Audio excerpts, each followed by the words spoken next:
সৃষ্টি মহান স্রষ্টার কর্মগুণে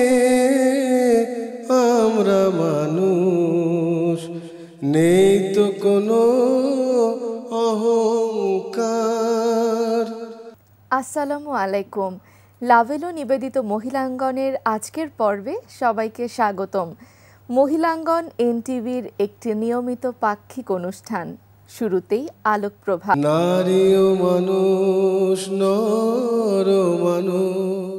আলোকপ্রভায় আজ স্টুডিওতে আমাদের সঙ্গে উপস্থিত আছেন প্রফেসর ডক্টর সালমা আইনি, শিক্ষক ও লেখক। আসসালামু আলাইকুম ওরহমতুল্লাহি ওয়া বারাকাতুহু।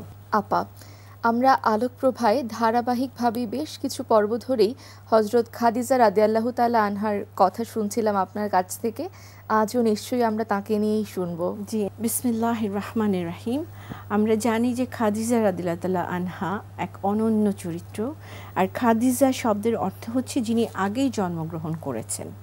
তার চরিত্রের দিকে তাকালে এটি খুব পরিষ্কারভাবে বোঝা যায় যে সব কিছুতেই তিনি অগ্রগামী ছিলেন। কীরকম? যে কোনো কিছুতেই তাকে পিছনে রাখা বা পেছনের দিকে অবস্থান নিতে হবে ওনার, এমন কোনো ঘটনা ওনার এই দীর্ঘ জীবনে নবী সাল্লাল্লাহু আলাইহি ওয়াসাল্লামের সাথে কাটানোর সময়ের মধ্যে নেই।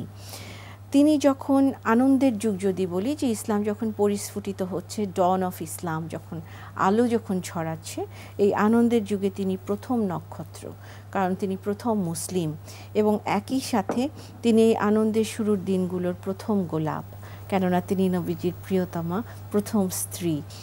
অনেক অনেক বছর পর খাদিজা রাদিয়াল্লাহু তাআলা আনহা তখন আর নেই অবশ্যই। আয়েশা রাদিয়াল্লাহু তাআলা আনহার কাছ থেকে জানা যায় যে তিনি বলেন, খাদিজা রাদিয়াল্লাহু তাআলা আনহার স্মৃতি নবী সাল্লাল্লাহু আলাইহি ওয়াসাল্লামের হৃদয়ে এমন এক পর্যায়ে গাঁথা ছিল, যেমন যদিও তার সাথে আমার কখনোই দেখা হয়নি, তিনি বলছেন আয়েশা রাদিয়াল্লাহু তাআলা আনহা, যে খাদিজা রাদিয়াল্লাহু তাআলা আনহার সাথে আমার কখনো দেখা হয়নি, কিন্তু অন্যান্য স্ত্রীর প্রতি নবী সাল্লাল্লাহু আলাইহি ওয়াসাল্লামের যে স্নেহ আর ভালোবাসা ছিল তাতে আমার কোনো অসুবিধা হতো না, কিন্তু খাদিজার প্রতি তার অনুরাগের গভীরতা আমাকে অস্থির করে তুলত।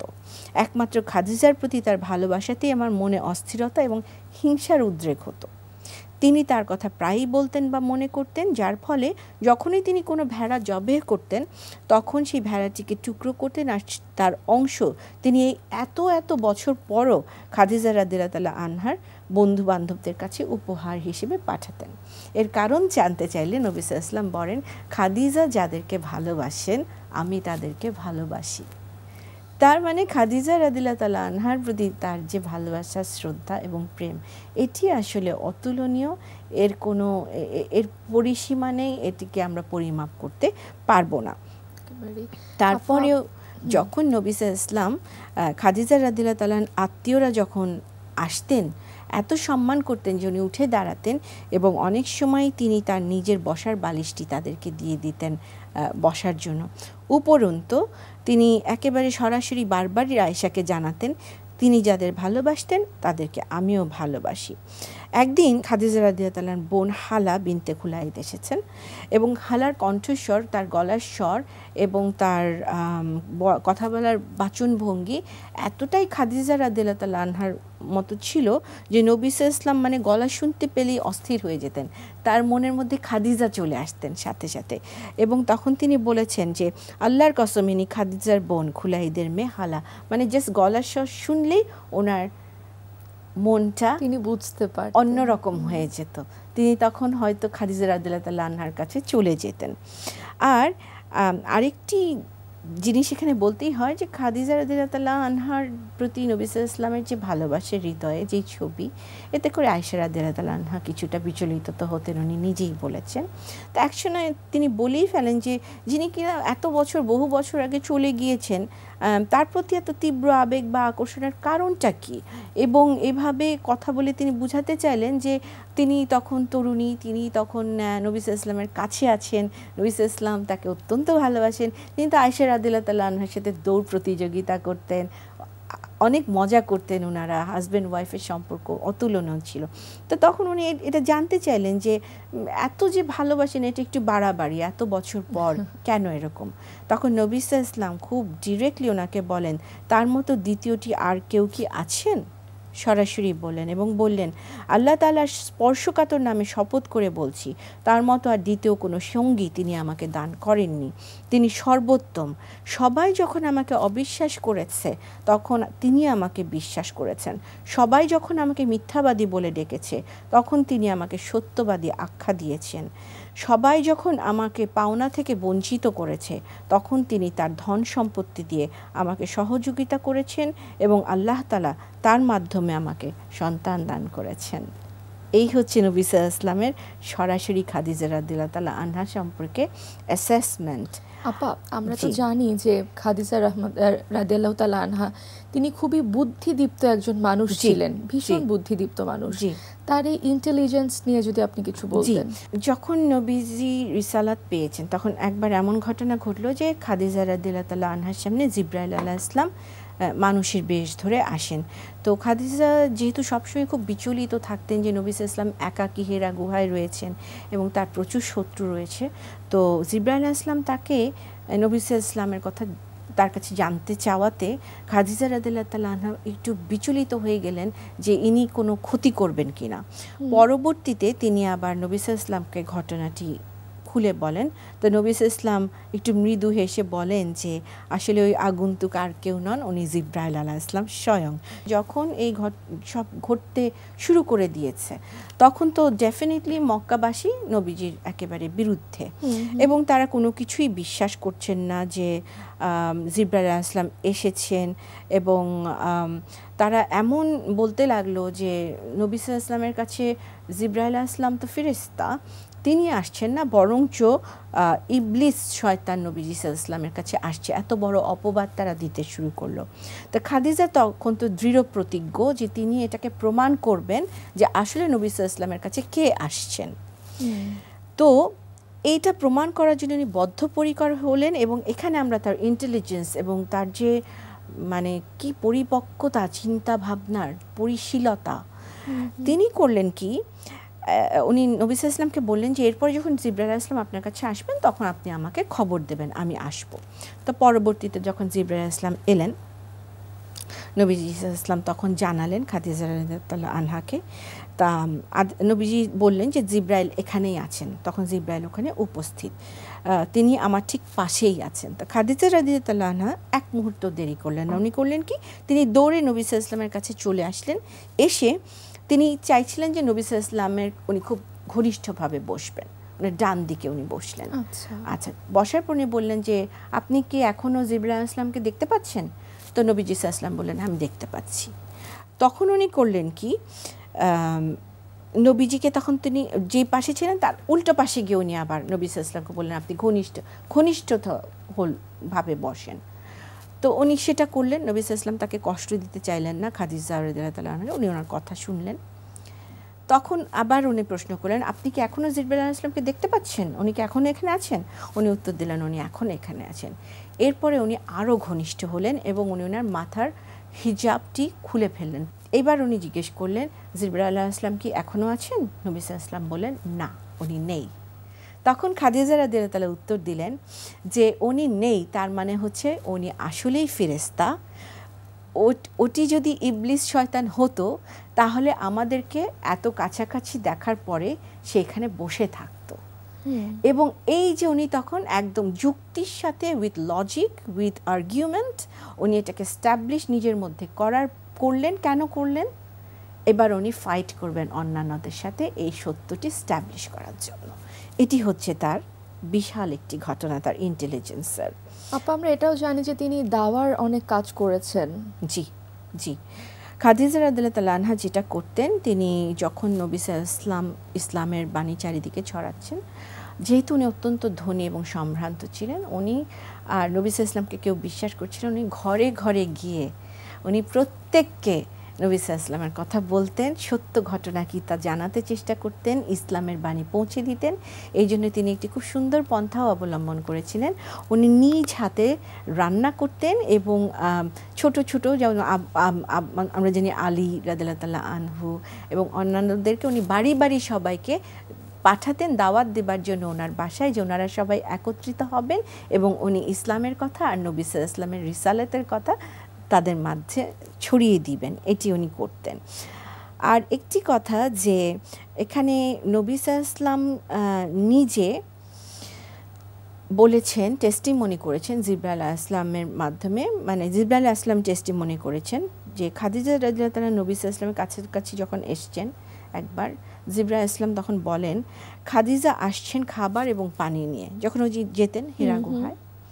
উনি আপনার কাছে এলে তাকে জানান যে তার প্রভু তাকে অভিনন্দন জানিয়েছেন, আর আমার তরফ থেকেও তাকে অভিনন্দন। একই সাথে তাকে এটিও জানাবেন যে তার জন্য জান্নাতে একটি মুক্তোর প্রাসাদ বানানো হবে, যেখানে কোনো কষ্ট, বেদনা কিংবা ক্লান্তি নেই।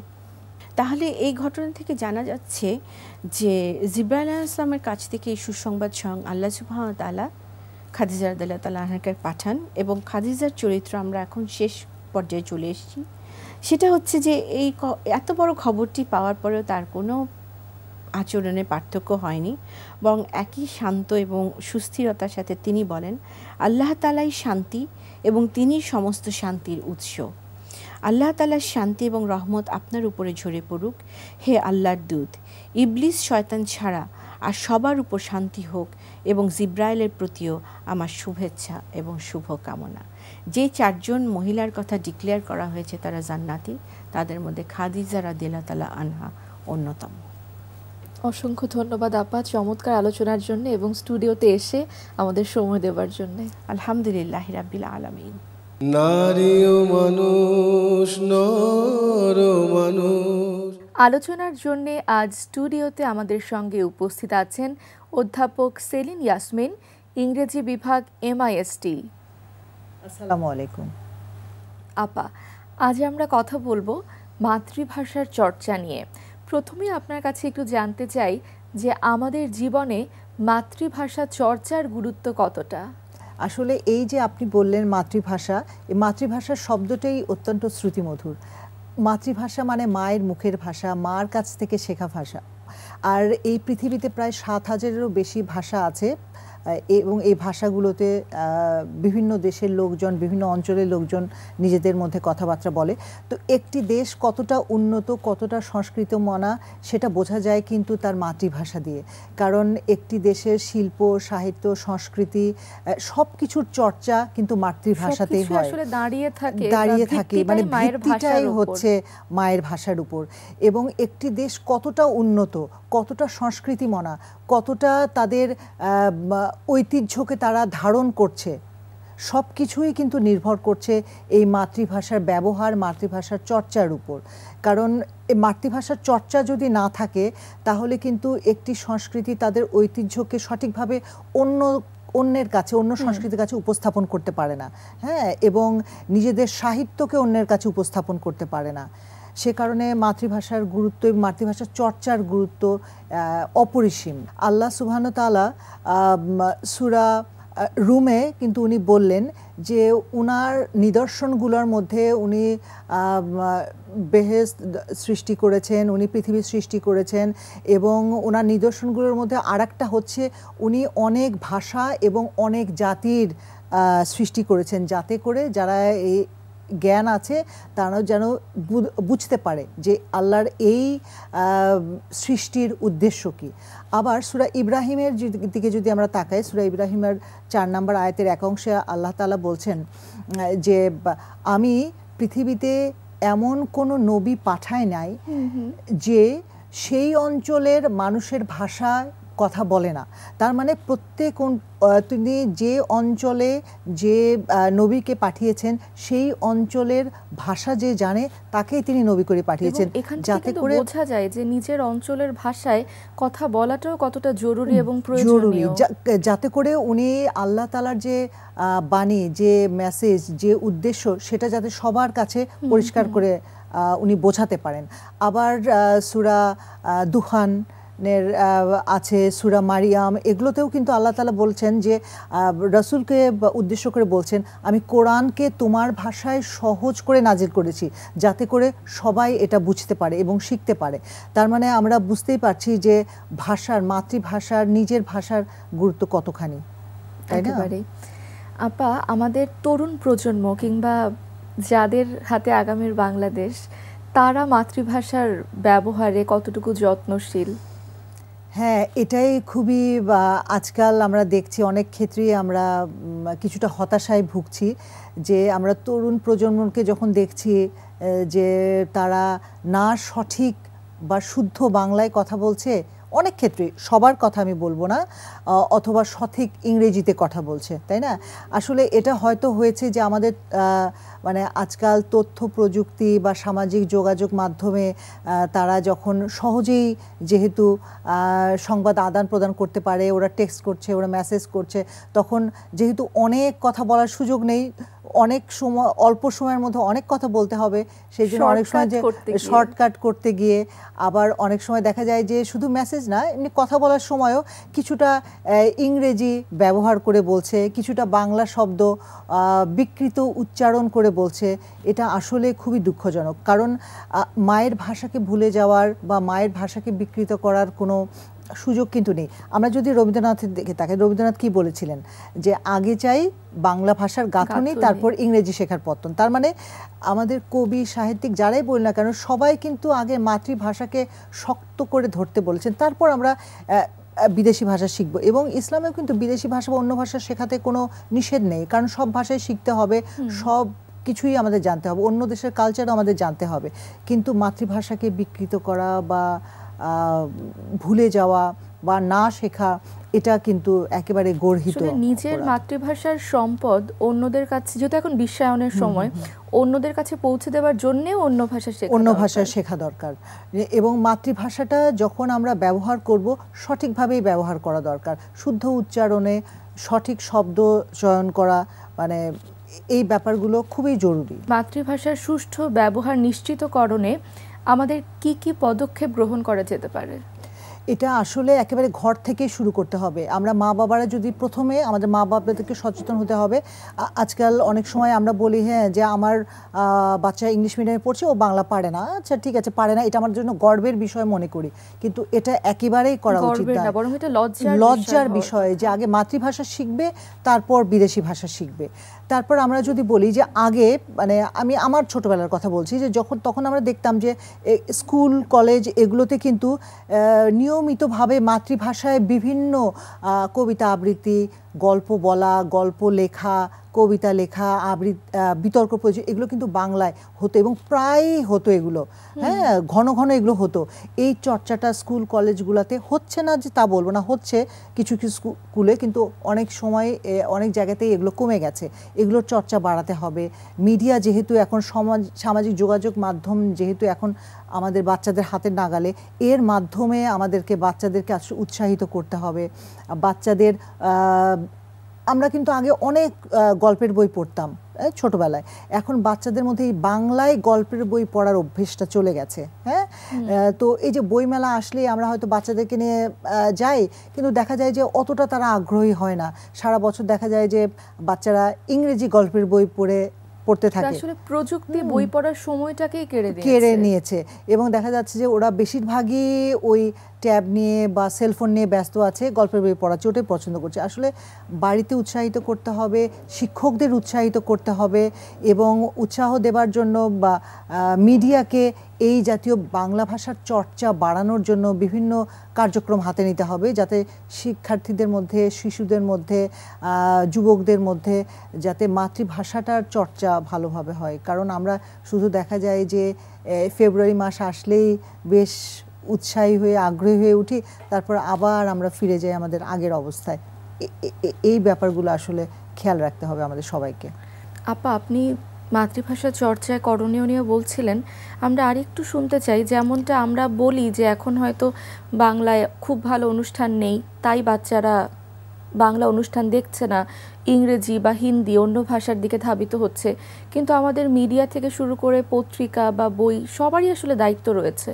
না, তা তো অবশ্যই দায়িত্ব রয়েছে। শুধু আসলে বাচ্চাদের উৎসাহিত করবার জন্য মিডিয়া তো বিভিন্ন অনুষ্ঠানের আয়োজন করতে পারে। হ্যাঁ, আগে আমরা যেমন আমাদেরকে ছোটবেলায় শিক্ষকরা উৎসাহিত করতেন, মা বাবা উৎসাহিত করতেন যে তুমি একটি গল্প লেখো বা একটি কবিতা লেখো, আমি তোমাকে সেটা পত্রিকায় ছাপানোর ব্যবস্থা করে দেব। হ্যাঁ, এবং হচ্ছে ওই সপ্তাহে একদিন ওই কালারফুল ছবি দিয়ে যে ওই গল্পটা ছাপা হতো, এতে কিন্তু আমরা খুবই উৎসাহিত বোধ করতাম। তো ওরকম করে বাচ্চাদের উৎসাহিত করা যেতে পারে, শিক্ষকরা এটা করতে পারেন। তারপর আবার শুধু আমি বাচ্চাদের কথা বলবো না, আজকাল আমি মিডিয়াতে যেটা দেখছি, আমি যদি একটু তুলনা করি যে অনেক আগের দিনের নাটক আর এখনকার নাটক, এটা যদি আমরা দেখি, আমরা যখন টিভিতে নাটক দেখি, আগে কিন্তু শুদ্ধ বাংলায় নাটকগুলো হতো, সংলাপগুলো শুদ্ধ বাংলায় লেখা হতো। এবং আমি বলতে শুনেছি যে ওপার বাংলার এরকম একজন বিশিষ্ট ব্যক্তিকে বলতে শুনেছি, তখন সেই সময় উনি বাংলাদেশে এসেছিলেন এবং উনি একটা একটা প্রোগ্রামে বক্তৃতা দিচ্ছেন। তখন উনি বলছিলেন যে বাংলাদেশের নাটক দেখতে আমাদের ভালো লাগে, কারণ বাংলা ভাষাটা খুব সুন্দর করে সেখানে উচ্চারণ করা হয়, বাংলা ভাষাটার ব্যবহার খুব সুন্দর হয়। কিন্তু বর্তমানে যদি আমরা দেখি যে আমাদের দেশের নাটকগুলোতে কটা নাটকে শুদ্ধ বাংলায় সংলাপগুলো থাকে, এটা কিন্তু হ্যাঁ, অবশ্যই আমরা আমাদের দেশের প্রত্যেকটা অঞ্চলের আঞ্চলিক ভাষা আছে, তাই না? চিটাংয়ের এক ধরনের ভাষা, কিন্তু ভাষার বিকৃতি তো ভিন্ন জিনিস। আঞ্চলিক ভাষাটা থাকবে, সেটাও আমরা ব্যবহার করব, দেখাবো, কিন্তু শুদ্ধ বাংলাটার ব্যবহার জরুরি। আগে যেমন আমরা একটা নাটকের বই বের হলে পড়তাম, একটা প্রবন্ধ পড়তাম, এখন এই পড়ার অভ্যেসটা কমে গেছে বলেই বোধহয় আমাদের ভাষার ব্যবহারের পরিধিটা সীমিত হয়ে গেছে। একেবারেই আপা, চমৎকার আলোচনা শুনলাম আপনার কাছ থেকে। অসংখ্য ধন্যবাদ স্টুডিওতে এসে আমাদের সময় দেওয়ার জন্য। আপনাকেও ধন্যবাদ। সুপ্রিয় দর্শক, আজকের পর্বে আমরা কথা বলছিলাম মাতৃভাষার চর্চা নিয়ে। আমাদের আজকের পর্ব এ পর্যন্তই। পৃথিবীর যে কোনো স্থান থেকে যে কোনো সময়ে মহিলাঙ্গন দেখতে চাইলে ভিজিট করুন আমাদের ওয়েবসাইট www.ntvbd.com। এছাড়াও চোখ রাখতে পারেন আমাদের ইউটিউব চ্যানেল এবং ভেরিফাইড ফেসবুক পেজে।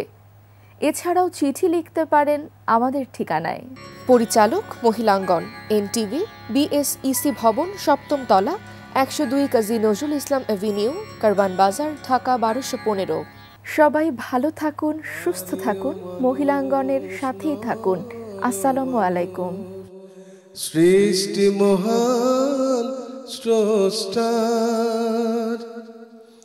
কর্মগুণে আমরা মানুষ, নেই তো কোনো